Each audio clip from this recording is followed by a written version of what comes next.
The opening scene of Noli Me Tangere, a social gathering in the house of Capitan Tiago, serves as a venue for guests to mingle and converse. In one such occasion, Father Damaso explicitly states his opinion of the Indio.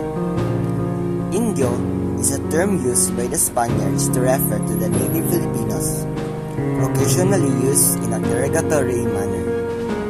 While speaking to a young man about the native Filipinos, Damaso exclaims, "As I believe in the gospel, the Indian is so indolent." To this, the young man poses the question, Does this indolence actually, naturally, exist among the natives, or is there some truth in what a foreign traveler says that with this indolence we excuse our own, as well as our backwardness and our colonial system? Indolence in the natives was a view commonly held by foreigners who came to the Philippines, as evident in the conversation narrated above. Rizal and the other propagandists, however, felt that this view was misguided and made efforts for its rectification. One such attempt was through Rizal's essay, Sobre la Indolencia de los Filipinos, or On the Indolence of the Filipinos, which will serve as the topic for this chapter.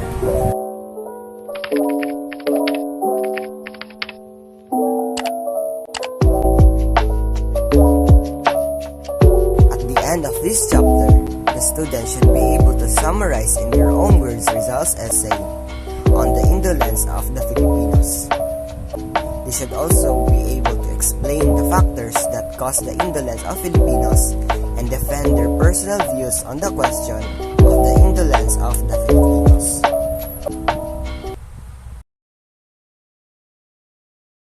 Indolence or industry. Filipinos during the period of Spanish colonization were commonly described as lazy. So bakit nga sila tinatawag na lazy? So bear with me para malalaman natin kung bakit nga.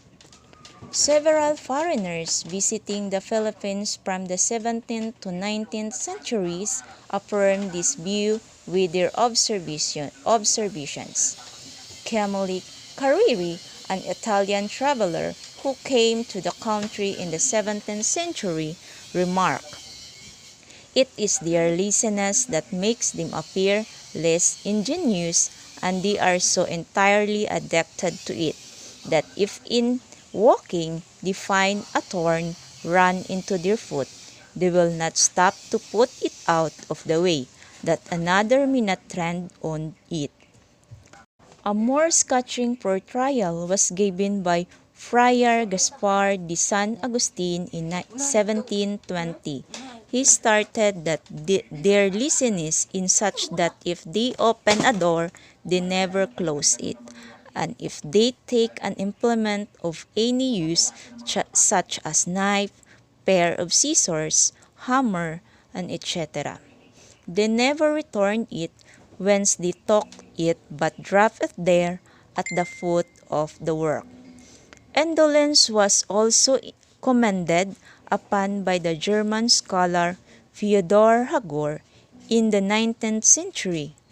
Along the river Pasig, somebody might be seen asleep on an heap of coconuts.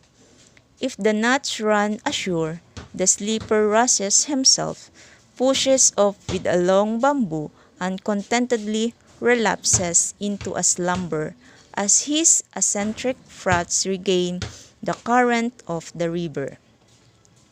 More than sample observations, the remarks given by these foreigners resulted in the perennial views of the Filipinos as incapable of inherently lacking in abilities. Rizal's work Sobre la Indolencia de los Filipinos, on the indolence of the Filipinos, was an attempt to rectify this view. The essay was serialized in 6 issues of La Solidaridad from July 15 to September 15, 1890. It addressed the accusations made by the foreign observers by establishing through careful argumentation that indolence was not an inherent trait but was an effect of other conditions imposed upon the Filipinos.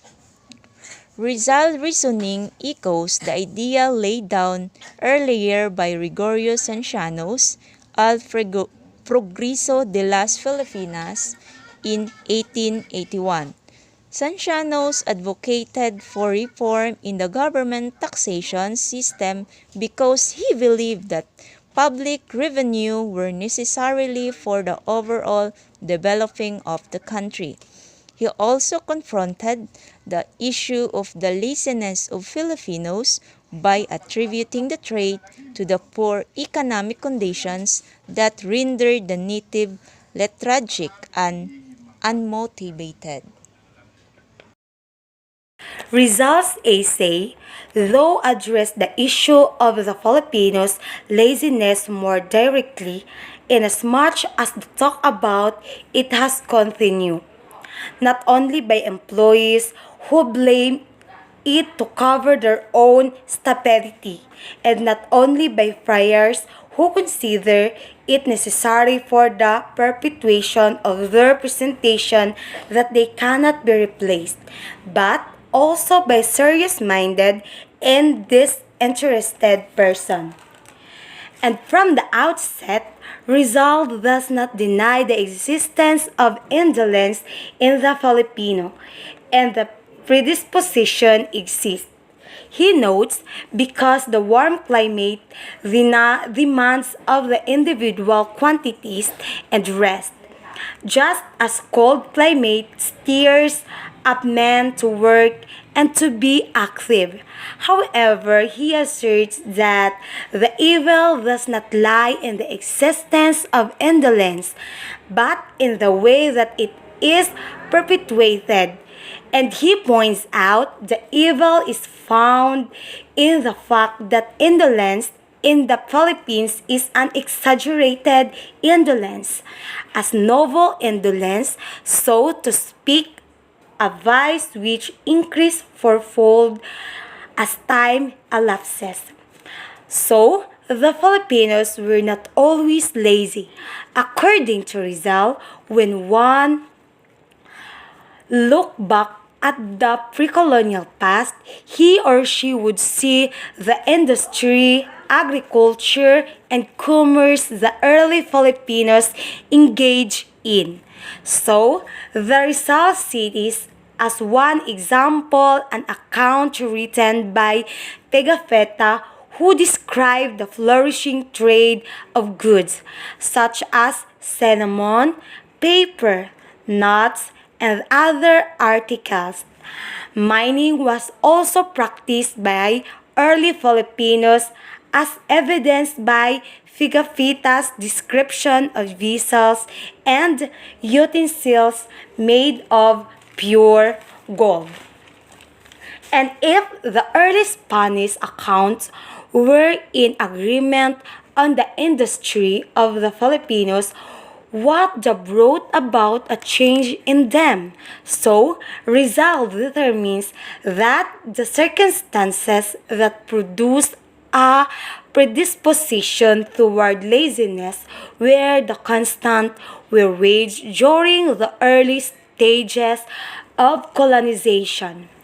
The moral heresies that occurred in the centuries that followed and the abuses committed by the Spaniards against the Filipino, and all the death and destruction brought about by this situation, according to Rizal, took away from the Filipinos their desire to work.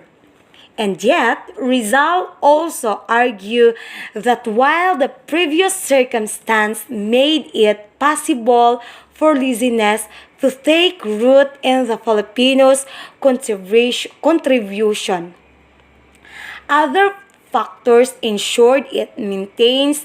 The result points out that while the governments did not provide the economic and moral incentives to encourage industry among the Filipinos, and the Filipinos themselves also have their own flaws.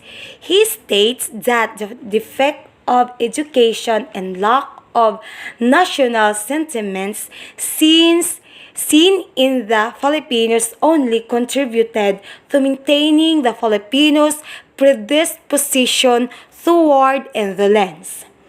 Having explained the reason why the Filipinos become lazy, Rizal concludes that all attempts to reform the Filipinos would only be successful with educational and freedom. With this, Rizal argues convincing the indolence in the Filipino is not an inherent trait but rather a malady with its own causes and cures. And that's all.